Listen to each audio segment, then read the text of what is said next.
teremos a oportunidade de falar nessa aula nossa, 18ª, sobre a nossa sociedade limitada.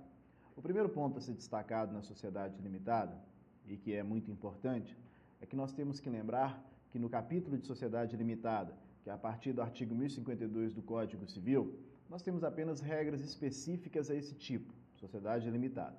Significa dizer que, toda vez que nós tivermos a oportunidade de estudar o capítulo de sociedade limitada, é fundamental que nós façamos também a análise ao que eu chamo de regras gerais do direito societário, que está previsto no nosso Código Civil, no capítulo de sociedade simples, a partir do artigo 997. Então, nós temos que, nas omissões do capítulo de sociedade limitada, aplica-se automaticamente o capítulo de sociedade simples, a partir do artigo 997. Um exemplo: quando você for constituir uma sociedade limitada, as regras específicas sobre constituição, as regras mínimas de constituição de um contrato social, estão previstos lá no capítulo de sociedade simples, a partir do artigo 997. Mais uma vez, no capítulo de sociedade limitada, nós temos apenas as regras específicas. Além disso, é importante lembrar também que a sociedade limitada, ela pode, se assim desejarem os sócios quando da sua constituição, sócios investidores, também podem ser regidos pela Lei de Sociedade Anônima, Lei 6.404, mas isso tem que estar expresso no contrato social. Então, só para recapitular, o capítulo de sociedade limitada, ele deve ser analisado, mas em conjunto. Se nada estiver disposto no contrato social, pelas regras da sociedade simples, que vão complementar esse capítulo. Agora, por outro lado, se tiver expresso no contrato social, pode ser regido também pela Lei 6.404. Quando nós falamos em sociedade limitada, o mais importante que nós temos que lembrar é que a sociedade limitada é um tipo contratual, é uma sociedade contratual. Então, as partes, os sócios, os investidores, quando da criação dessa sociedade limitada, podem estabelecer regras próprias. Regras essas que vão ter validade perante sócios entre eles, sócios que eu chamo de investidores, sócios e a sociedade, e também em relação a sócios e terceiros. Outro ponto importante também é que quando nós falamos em limitação, ou quando nós falamos em sociedade limitada, significa dizer que aqueles investidores, os sócios, o máximo que eles podem perder é o valor limitado ou o valor investido. Significa que a limitação refere-se ao valor que o sócio pode perder. Isso dentro de uma dinâmica normal, dentro de uma vida normal da sociedade. Então, imaginemos a seguinte situação. Alguém quer constituir uma sociedade e escolhe o tipo sociedade limitada. Para constituir uma sociedade limitada, buscando as regras básicas, inicialmente, nós temos que ter no mínimo dos 2 sócios. Sócios esses que vão investir com o patrimônio pessoal para a constituição daquela sociedade. Esse investimento poderá ser por crédito, dinheiro, poderá também ser por bens. É importante consignar que na sociedade limitada, esse tipo de sociedade, assim como na sociedade anônima, nós não podemos ter a integralização do capital social realizado por serviços. Lembrem-se sempre que o ato de subscrição é o ato pelo qual alguém torna-se responsável para poder realizar o pagamento do capital social e integralização é o efetivo pagamento desse capital social. Muito bem, integralizar é quitar essa obrigação. Pois bem, dentro dessa constituição inicial nossa, os 2 sócios, as partes, vão sentar, vão estabelecer regras contratuais, vão realizar o chamado ato constitutivo, que é o contrato social. A partir do momento em que tem o ato constitutivo, definiu-se o objeto, lembrando que a sociedade limitada, o objeto tanto pode ser empresarial quanto não empresarial. Lembrem-se sempre que esse tipo, a formatação sociedade limitada, está vinculada à limitação de responsabilidade dos sócios, significa que é o máximo que ele pode perder. Então, esses sócios devem investir. Depois de definido o objeto social, os sócios devem investir, retirar o valor do seu patrimônio particular, transferir para a sociedade para a consecução daquele objeto.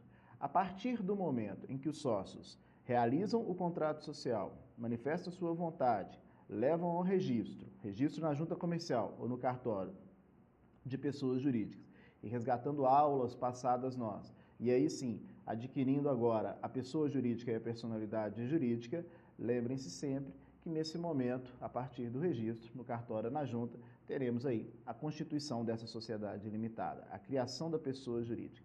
Nesse momento, a distinção patrimonial entre os bens dos sócios e os bens particulares da sociedade, né? A partir do momento que a sociedade é constituída, agora falta os sócios realizarem ou integralizarem o capital social.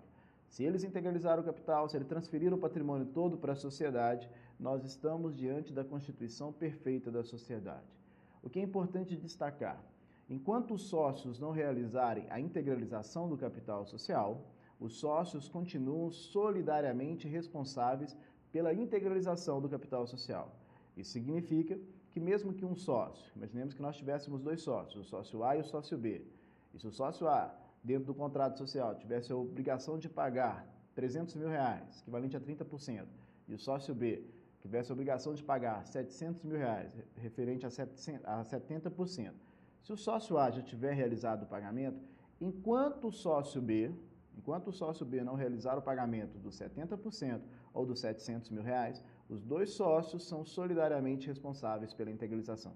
Isso significa que, mesmo o sócio A tendo realizado o pagamento de 30%, os R$300 mil, ele ainda é responsável pelo pagamento do total, que vai chegar ao montante de R$1 milhão, que são 700 mais os R$300 mil, que é o valor referente àquele capital social. E só após a integralização total do capital social é que os sócios não mais responderão com seus bens particulares. E ainda eu gostaria de salientar com os senhores que essa limitação da responsabilidade, ela vai se dar dentro de uma vida normal da sociedade, dentro daquilo que nós chamamos atos de gestão, atos meramente normais. Por quê? Toda vez que nós estivermos diante de uma situação da desconsideração da personalidade jurídica, aí provavelmente houve um abuso ou houve, uma violação ao texto de lei que vai autorizar essa desconsideração da personalidade jurídica. Desconsiderando a personalidade jurídica, nós não temos a pessoa jurídica, por consequentemente, os sócios vão responder com o seu patrimônio pessoal. O que nós temos de mais importante em se tratando de sociedade limitada, e eu gostaria que os senhores tivessem a situação clara para nós, significa, nas características gerais dessa sociedade limitada, é que a sociedade limitada é o tipo mais usual, é o tipo mais utilizado no que se refere às nossas sociedades. Por quê? Porque a partir do momento de constituída e cumprido todos os requisitos legais, e se nós não tivermos abuso do direito de personalidade por um dos sócios ou pelos sócios, nós estaremos diante da situação em que o máximo que o sócio pode vir a perder é o valor pelo qual ele investiu para quando do início daquela atividade ou depois com o aumento do capital social. Significa dizer que o patrimônio dele não será atingido. Claro, mais uma vez eu destaco com os senhores, que dentro de uma regularidade. Nós teremos a oportunidade de ver um pouco mais sobre sociedade limitada e o faremos em outros 2 pequenos vídeos, mas eu gostaria de convidá-los para que façam os nossos exercícios e que nós possamos aí, nessa 18ª aula, trabalhar com a sociedade limitada dentro de sala de aula. Mais uma vez, não se esqueça de ler todo esse material de apoio que será fundamental aí para o desenvolvimento dos nossos estudos. Muito obrigado, até a próxima.